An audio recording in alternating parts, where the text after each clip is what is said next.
आज ईद उल फित्र की नमाज शिया मस्जिद मेवातीपुरा में अदा की गई। नमाज को मौलाना नावेद आब्दी ने नमाज अदा कराई। इस मौके पर शिया समुदाय के लोगों ने पुराने कपड़ों में काली पट्टी बांधकर नमाज पढ़ी।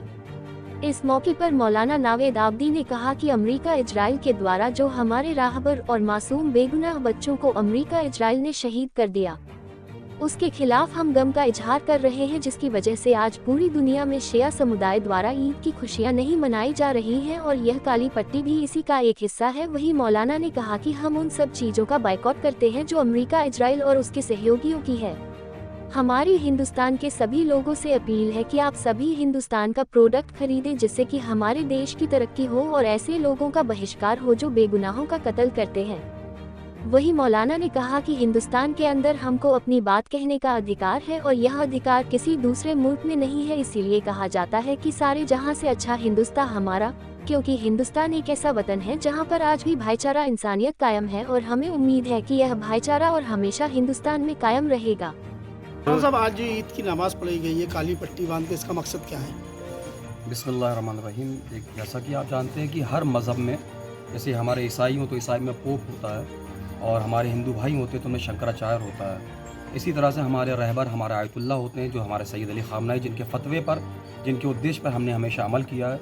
तो बहरहाल वो हमारी दुनिया से गए हैं। तो बहरहाल ये कॉमन बात है कि अगर किसी के घर में किसी का बाप या किसी के घर में कोई मर जाता है तो उस दिन खुशियों को नहीं बल्कि गम को तरजीह दी जाती है। तो बहरहाल आज जो हम शोक मना रहे हैं, जैसा कि आप लोग पता है कि ईरान में जिस बर्बरियत के साथ अमेरिका, इजराइल जैसे आतंकवादी मुल्कों ने जो हमला किया है, 160 बच्चों को मारा है।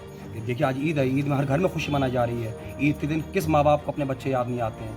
क्या छोटे छोटे बच्चे 5-7 साल के, जिनको बेरहमी के साथ, जिनके बैग और खून की किताबें खून में लथपथ थी, क्या आज उनके माँ बाप को उनके बच्चे याद नहीं आ रहे होंगे? तो लिहाजा हमारे रहबर को मारा गया, उन बच्चों को मारा गया और बेखता लोगों को मारा गया और उसी के याद में आज हम लोगों ने ईद को सादगी से मनाया है।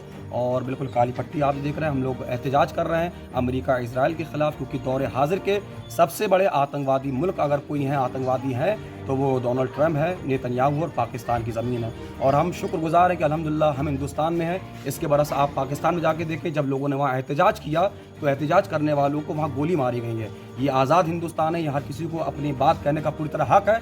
इसी तरह से हम कहते हैं, इसी वजह से हम कहते हैं कि सारे जहाँ से अच्छा हिंदों से था हमारा।